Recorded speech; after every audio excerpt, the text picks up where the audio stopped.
We have a lot of clients that want a vertical application but really don't like the look of vertical blinds.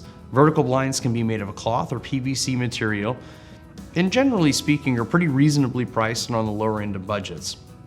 We do work with a lot of designers and higher end clients that want something that has the same function and operation of a vertical blind, but gives you a little bit classier, more upscale look. We do Hunter Douglas luminettes, which are a beautiful vertical blind with a sheer that goes over the top of it. They tilt just like a vertical blind and traverse or move from side to side to uncover your window or cover it for privacy as needed. A popular alternative to vertical blinds is a bypass shutter.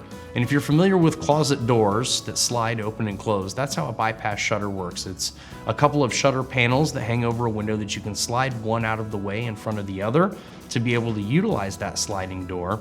And they come in a track system at the top and the bottom so they don't swing around. So if you have kids or pets or you have a high traffic area, they're a very, very durable option. Another beautiful option to replace vertical blinds are sliding fabric panels.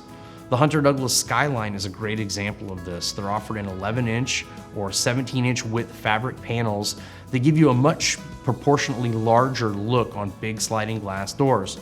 Now, you don't have the ability to tilt these open and close, but you can slide them out of the way to utilize a sliding door to go in and out.